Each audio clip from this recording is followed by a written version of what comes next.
Just Joe here. It is the Christmas season. Yes, Christmas season, holiday season, whatever the frickin' frack you celebrate. But to me, it is the Christmas season, and I've got too many movies. Oh, maybe I should watch one.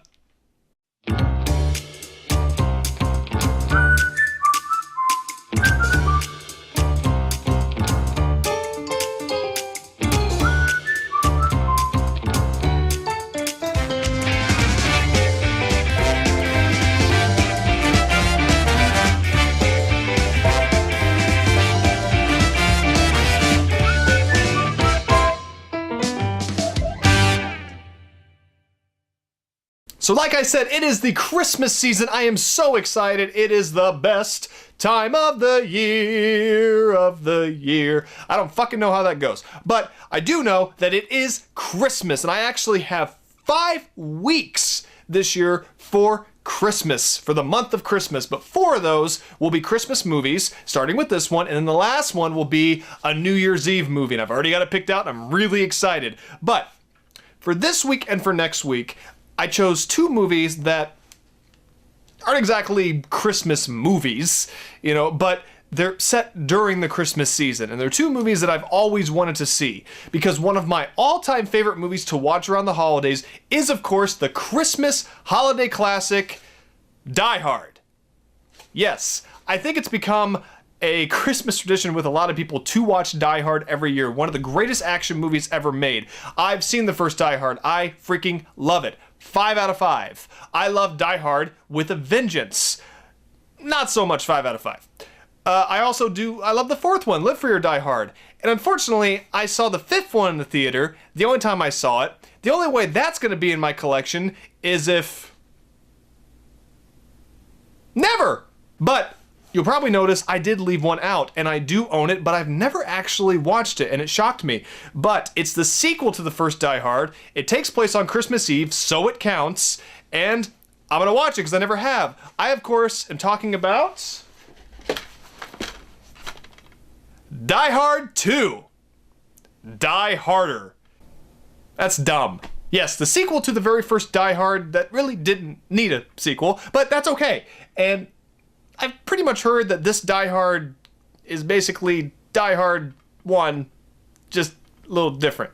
But that's okay, because I love the first Die Hard, and I will watch that before the Christmas season because I love the first Die Hard. But maybe I'll love the sequel just as much.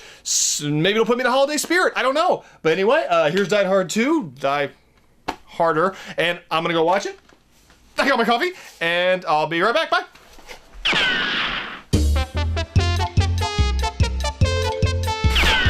Okay. Woo. Okay, I just got done watching Die Hard 2, Die Harder. I watched it, and now I'm gonna talk about it. So here we go. As always, I start with the plot/the script. Okay, the plot to Die Hard 2, Die Harder, is basically the first Die Hard again. I mean, it's in a different setting, but they rehash a lot of the same scenarios, the same situations, as most sequels do. But basically, in Die Hard 2, John McClane is at an airport in Los Angeles waiting to pick up his wife, Holly. They are married, they reconciled. He actually went to Los Angeles to become a member of the LAPD because of her job, which I thought was kind of cool that he would make that sacrifice, going from New York to Los Angeles, only to go back to New York again in the 3rd one and then just fucking stay there because fuck Holly. But anyway, basically he's there and some terrorists come on board and we're introduced to the main terrorist in a weird way. He's in his hotel room doing some kind of karate yoga thing completely freaking naked. And yeah, the guy's in good shape, but I don't care. Like, that's how you introduce... Do you remember how you introduce Hans Gruber in the first one? One of the greatest cinematic villains of all time. But in this one, nah, let's have him naked doing basic yoga in his hotel room before the big terrorist thing. Okay, anyway, but terrorists are taking over the airport. They're taking it over because there's their general colonel person who's coming in and he's been arrested and they want to take him back. John McClane finds out this terrorist plot and tries to, tries to ruin it for them, as he always does, like he did in the first movie. And he gets into it with like the police there and the head of the airport, the dumbass people who just don't want to listen to John McClane, even though he's been through this before, so he probably knows what he's talking about. But fuck it, he's crazy. That couldn't happen at this airport. Oh shit, it's happening at our airport. Duh. But and Holly's still on one of the planes. The planes can't land, so they gotta destroy the terrorists, defeat them, and get the airport back up and running before the planes just go, and and also make sure they don't get the general. There's twists and turns. It's basically like the first one, almost exact, but that's the plot. The script, it's just a rehash of the first movie. They could have done so much more with this script. I don't mind them rehashing some moments from the first one. You have to, it's a sequel, but you have to do it in a way that's clever, to where it makes the audience laugh. And sometimes they do that, and other times they just don't. It's just a complete ripoff, because the first one was so original, so new, that basically all the Die Hard's movie rip off the first one, and almost every action movie since then has ripped off Die Hard because it's that damn good I cannot wait to watch it. But anyway, Die Hard 2, Die Harder. But the script is nothing special. It really is like, it could have just been a generic action cop movie script, and they just threw Die Hard stuff in there. That's really what it sounds like, or feels like, I'm sorry. But does not necessarily mean that it's bad. It's like 90s action, 80s, 90s action stupid fun as a script. It gives the audience exactly what they're thinking, exactly what they need. No, not really any great one-liners. I can't think of any great one-liners. He says at the end, "Yippee-ki-yay, motherfucker." That's from the first one again. That was awesome, but there's no other ones. The dialogue is what it is. It helps the plot move along. It's fine. It's an average script. It's only made a little above average because it's the sequel to Die Hard, but the script is really nothing to write home about. All right, next up, I talk about the cast/the characters. As the cast, you have Bruce Willis returning as John McClane. It's Bruce Willis as John McClane. I will always watch him in this, even though I despise the fifth Die Hard movie. It's still fun to see him as John McClane. That's the only positive I can say about that. I could watch Bruce Willis be John McClane all the time. Really, my only beef is with the main terrorist person. And my beef is not that he's not good. Like, all the terrorist guys are fine. It's just he's not as well written as Alan Rickman as Hans Gruber. And him and John McClane don't really get that much interaction. That's where they really should have rehashed from the first one, where him and John, it becomes a very personal rivalry, and there's just nothing.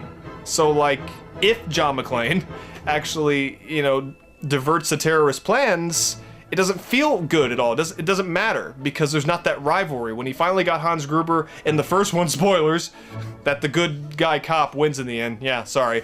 But when that happens in the first one, it's like, it's redemption. It's like, fuck yes, John McClane won! He beat Alan Rickman, Hans Gruber. In this one, it doesn't matter. So even though all the terrorist people are fine, they're not so fine.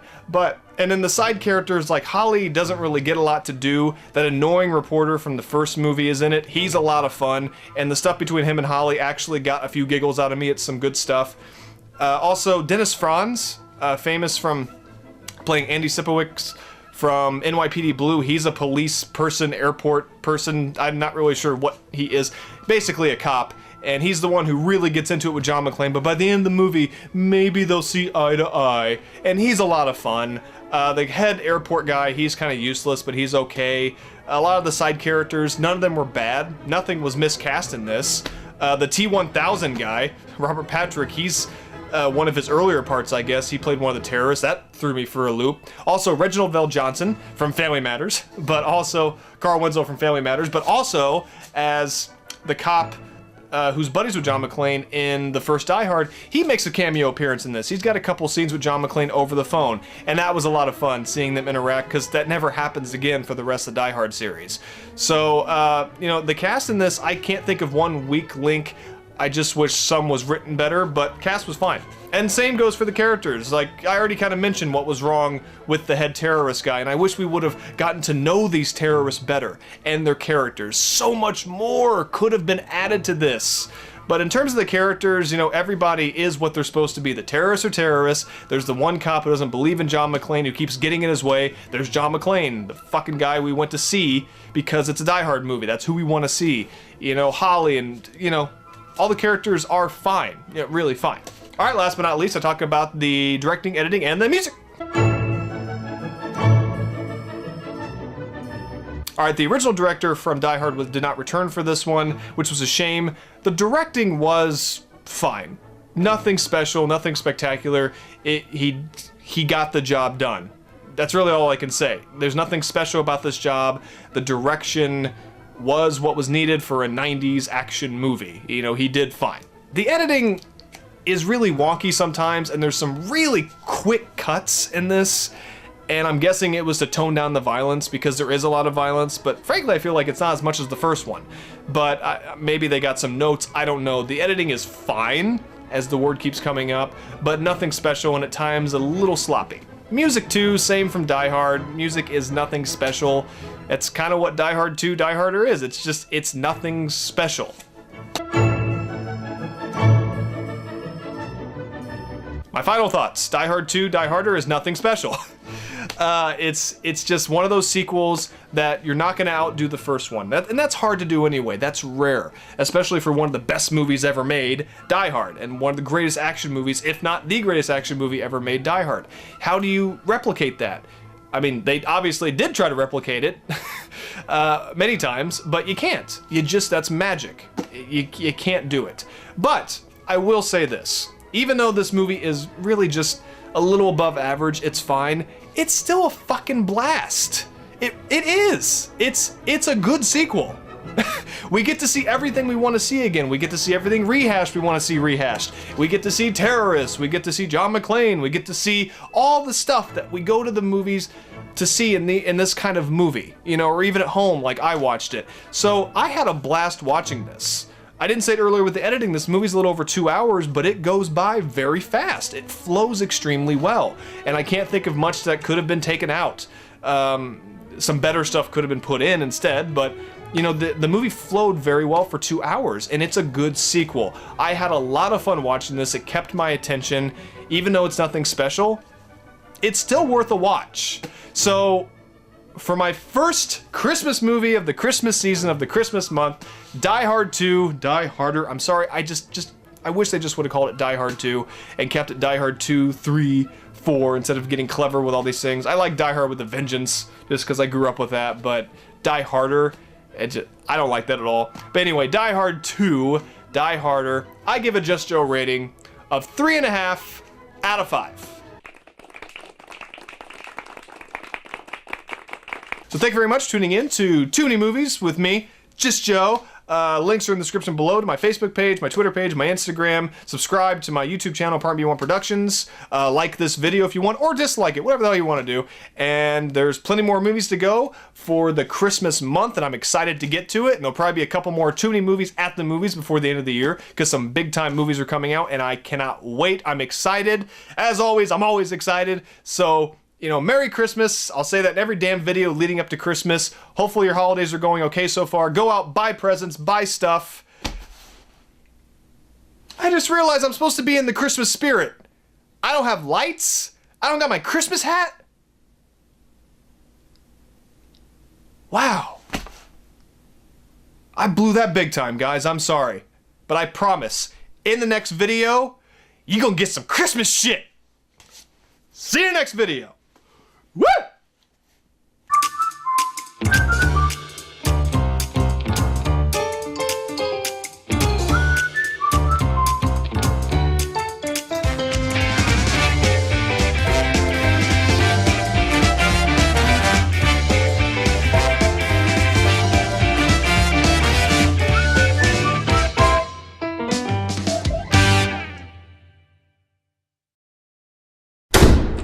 Quiet on the set.